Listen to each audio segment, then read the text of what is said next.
So, hello everyone. Welcome to our first episode of our podcast.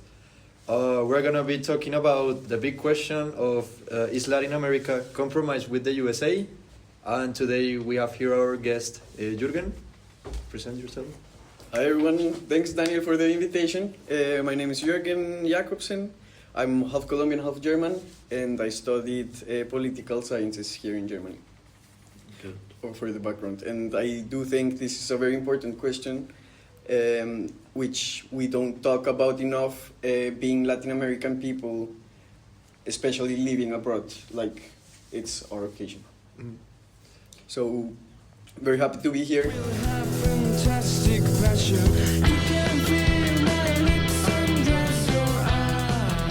For sure, yeah. We're gonna dive into some questions so that we can discuss different topics regarding this big concept about the compromise, the way in which the US and Latin America are compromised, either in a negative or positive way. Yeah, so we're gonna dive into this big concept. So I wanted to start asking you about what's the meaning of this word compromise. So basically, as I was telling you, this word compromise can sound negative, but do you actually think it's always a negative thing, or what? That's a very good question. I do think not necessarily does have to be like a negative thing.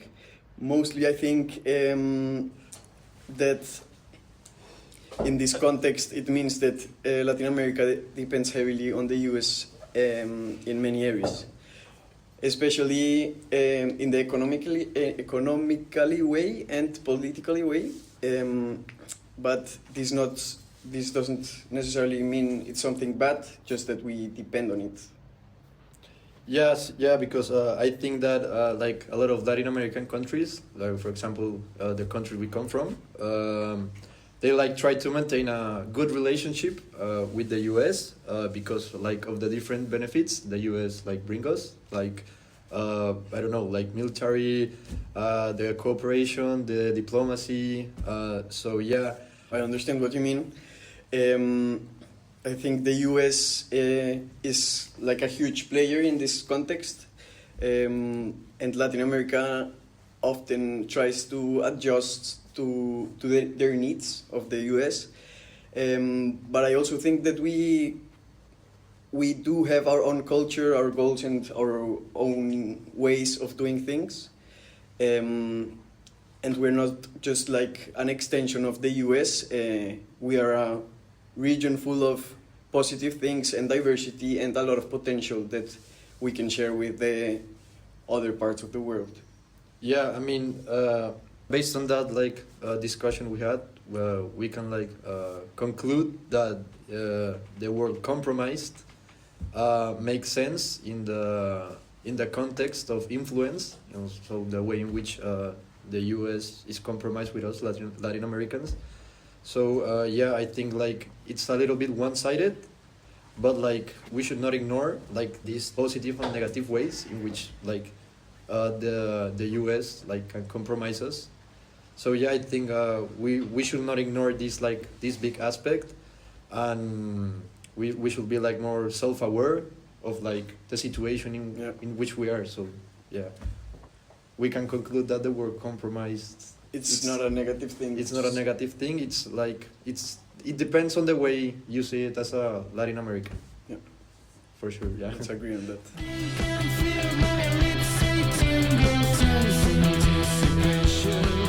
We're gonna talk about the economic aspect in which Latin America is compromised with the US. So, would you say there is an economic dependence, or that it's a mutual benefit? Because most of the majority of Latin American countries really rely on the US as a trade partner, but would you say that that's a good thing, or it's too risky, or what's your thoughts on that? Well, let's not deny that.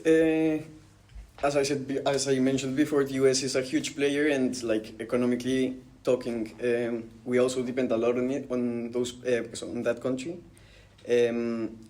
But we can also profit about it because mainly, for example, Mexico, Colombia, and Honduras. Like those are countries that export a lot of products to the U.S. and like the U.S. are the buyers of our products. So in that way, like we can profit a lot of that aspect, especially for example Colombia with coffee or Ecuador with bananas, Venezuela with oil.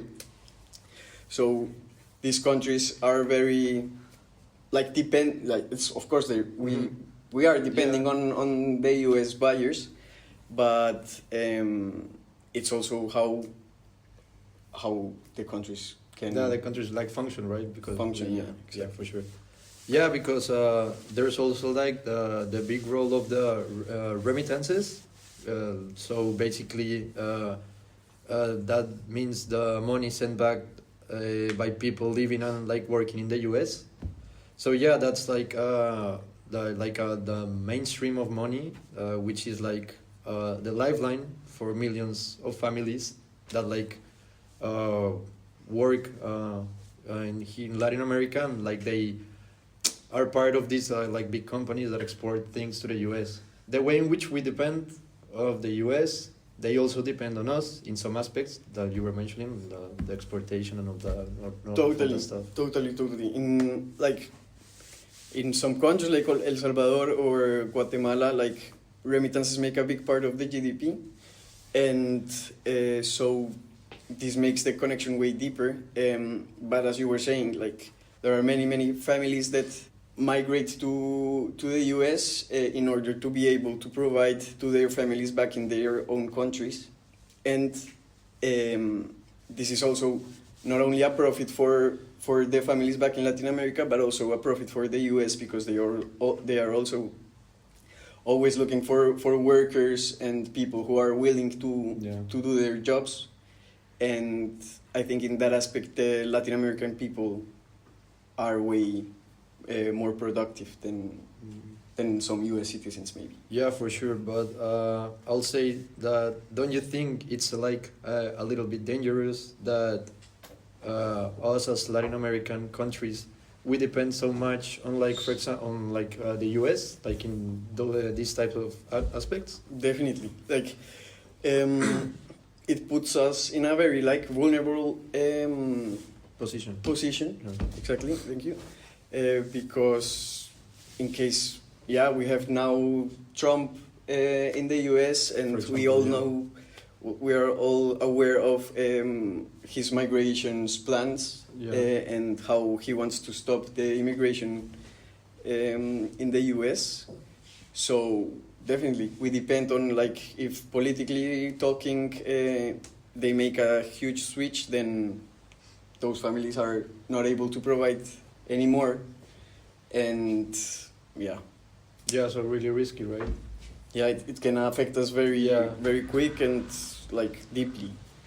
So maybe like what do you think like the goal should be, like to, for example, build stronger connections in terms of trade with other regions like Europe or Asia, or like should Latin America construct better relationships with these other countries? For sure, I think this is like a big solution to not only depending on the US. I think we put a huge focus on the US because it's the nearest country, like with a like big power. But we can also make stronger relationships with other countries in Europe or Asia as well. There. Exactly. This way, we South Americans or Latin Americans don't depend so much on the US. Yeah, for sure.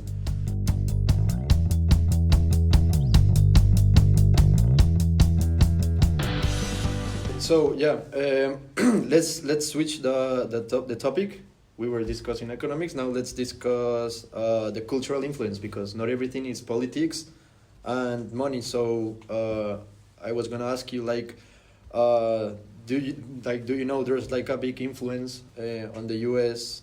In the daily lives on us Latin Americans, right? Yeah. Like in everything we do and we see on the internet, the music, For sure, movies. for sure. I mean, we grew up watching Disney movies. We grew up listening to U.S. music and U.S. pop stars and all of those things. And now with social media, things like TikTok, Instagram, like we are like under the influence Of the US, like, of yeah. the US as well. Yeah, in TikTok and everything we see from the US basically, you know. Exactly. But also, I'll say that even though like this influence is everywhere, like from the US, we also like have a lot to export to the US. You know, like there's our Latin music, for example. You know, artists like Bad Bunny, Karol G, J Balvin. Most of Americans, I'll say, love our food. For example, Mhm. you know, they also talk about the way in which we are, like our energy, the energy we have, the language we speak. So I think it's a back and forth between the way in which we get influenced by their Yeah. culture, and the way we influence the U.S. people with our culture.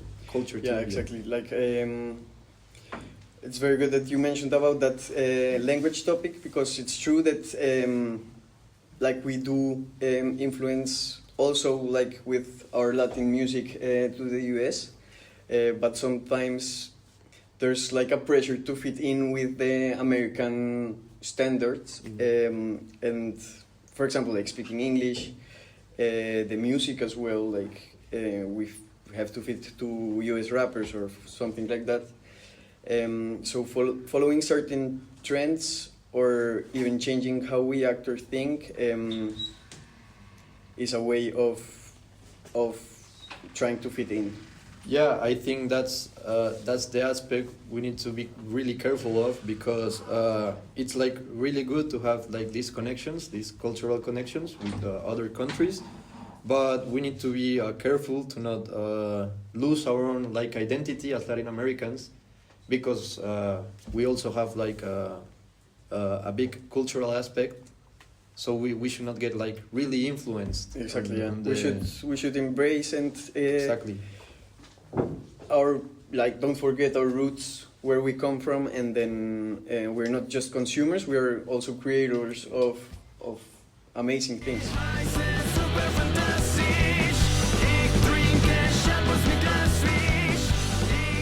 For the last part, we're gonna like talk about what should change, because that's like the big question. Because we wanna know like what can we do like to make this relationship between Latin America and USA like more equal, you know? Yeah.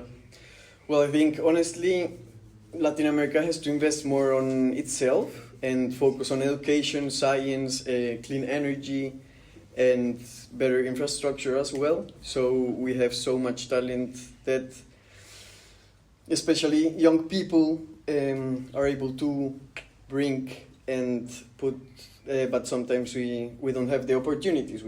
Yeah. We economically, politically talking, like there's no huge opportunities. Yeah, for sure. And like I think that's a thing we need to change from the inside, and not wait like for the US or anyone else to do that change for us, because we should be building our own future, and like not like getting influenced by someone else's culture, and yeah, like not copying them, but embracing, as you were saying earlier, embracing our like own culture. Yeah, exactly. And I also think that the US should stop looking at us like a marketplace and where they can find everything for a low price, so to say. But they should start looking at us like as a real partner. Yeah, I totally agree, and respect and collaboration like should go both ways. Exactly. Yeah, so thank you from listening to our podcast. This is the end of the episode. And yeah, basically, is Latin America compromised with the US? Like, I'll say that definitely yes, in some aspects, as we were discussing, but also that doesn't mean that we're stuck. And yeah, we can always like redefine our relationship with the US. So like, as I was telling, making it more equal and like positive in both ways. Exactly, yeah. We do have to put some focus and like change some things in order to not only depend on it, but like start to work together.